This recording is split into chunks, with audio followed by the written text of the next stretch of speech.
So the first author of this work, Dr. Chen, she cannot make the conference. I, as a co-author, just presented the work here.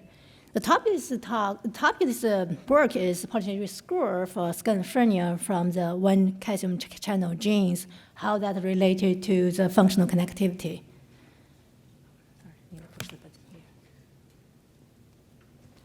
First, we have nothing to declare regarding the conflict, financial conflict. Motivation. The reason we study this, if you follow the schizophrenia research, particularly for genetic point of views, in recent 2 years, there's several large publications looking at this genetic risk for schizophrenia.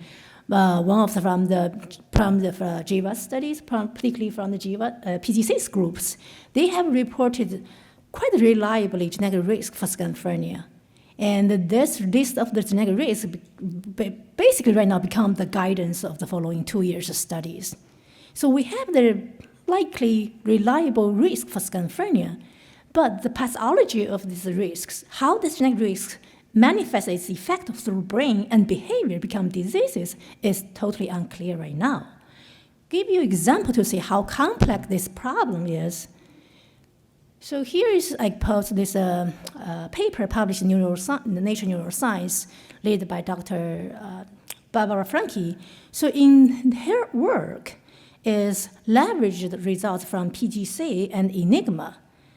Enigma is also a large consortium study looking at genetic with influence with brain structure. So naturally, you think the genetic risk for schizophrenia, which is a mental disorder, should somehow overlap with genetic risk for brain structure. But in these studies, they conclude, or at least they state that there's no clear overlapping for genetic risk for schizophrenia and genetics under the brain structure. So clearly something is wrong, or we probably need to solve the problem from different point of view. The thing we thought from this study is, at least first, subcortical volume, this study in this paper, is critical for schizophrenia, but it's not all. There's more brain regions should be studied, as well as more brain modalities, like brain white matter connectivity, as well as functional connectivities. But more importantly, we think there's another message we should think about is genetic risk for schizophrenia discovered from GWAS studies come from all across the 22 chromosomes, including the sex chromosome too. So this risk cannot be represent one homogeneous or a few homogeneous genetic pathways. It represents many genetic pathways, each of them relatively independent of each other.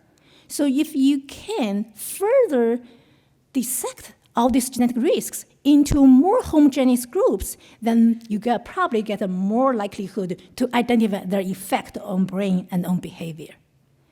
Following that, what we did for these studies, we want to we try to answer the question, okay, does the genetic risk that for schizophrenia influence or go through the pathway, disrupting the brain connectivity, functional connectivities?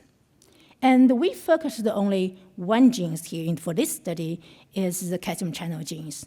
The importance or relevance of these genes for schizophrenia, which has been confirmed by many studies.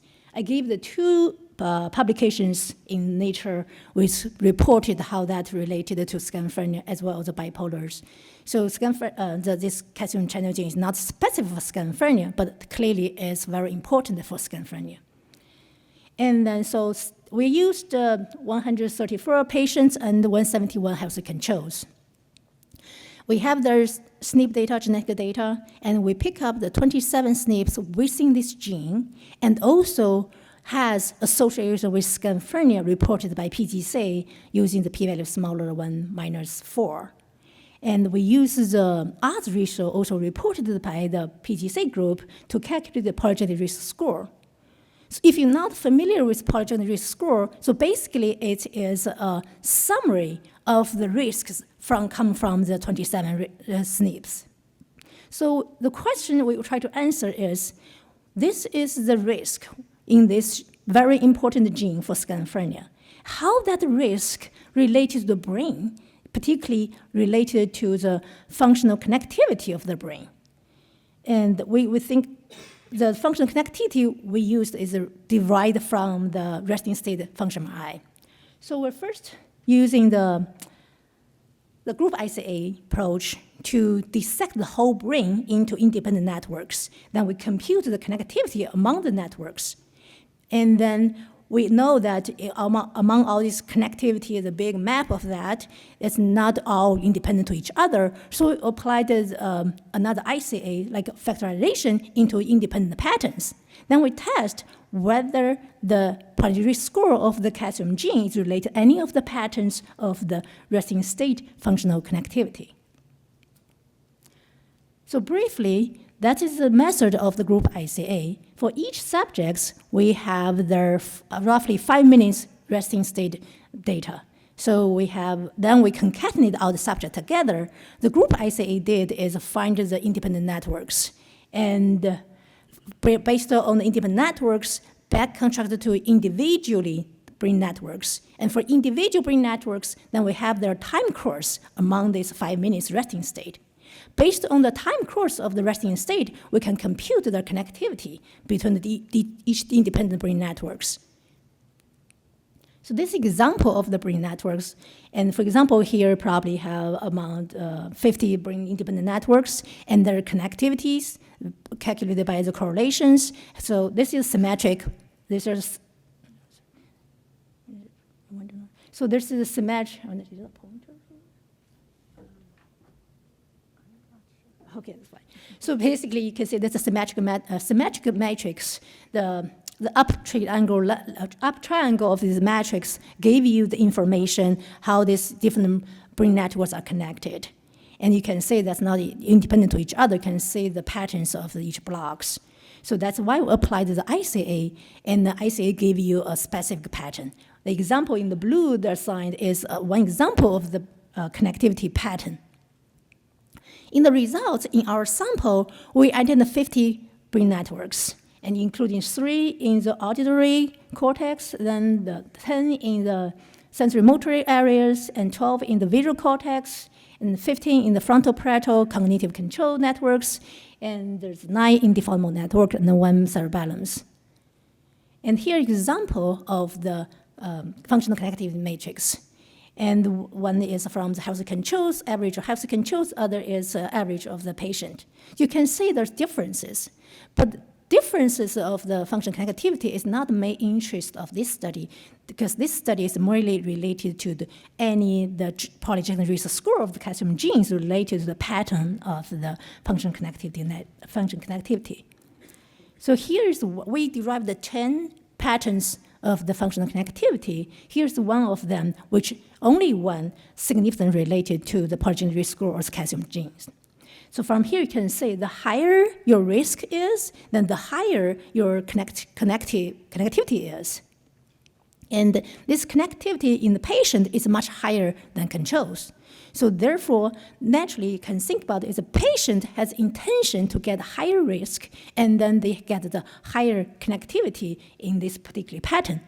So this pattern I showed up, this is the pattern. So there, if I use the threshold, then you can see a clearly line there, which shows this pattern represents basically the hippocampal or parahippocampal regions, how that related to the auditory regions and sensory motor regions and cortical regions. So look like you have the seed in the parahippocampal regions that the connection with cortical regions. The patient has a higher hyperconnectivities, and the controls have lower ones. And we also think about is how this hyperconnectivity in the patient related to their symptoms or cognitions. And we only find the connectivity with symptoms, because our samples are from 2 cohorts. So one cohort, their cognition is measured by matrix system, and the other cohort is measured CMIS. But interestingly, in both cohorts, the hyperactivity are linked to learning. One is a visual learning, one is a verbal learnings. So you can say that the hyperconnectivity in the hippocampal region connected to the corticals is related to the reduced learning performance. So conclusion we want to say is these studies, we show the hyperconnectivity, we observe the hyperconnectivity from the parahippocampal regions with cortical regions. And this has been reported by other studies to show the hyperconnectivity in particularly patient group related to cortical regions. But our finding shows that one of the possible reasons for hyperactivity is because they have the higher risk for the calcium channels. So suggests you a pathway from the calcium channel risks, go through the brain functional change, then basically lead to schizophrenia diseases. Of course, all these genetic imaging studies have to be replicated. So right now, we are still in the process of collaborating. We try to find the more data to replicate our results. In parallel, we did also other genetic risk studies for brain structure and functional with gray matter and white matter studies. And we have some very interesting results. So if you're interested in this area, I'm happy to discuss with you, and maybe somehow we can we can build these efforts further. And last but not least, I want to thank all the lab members. Thank you very much. Very nice. Mm-hmm.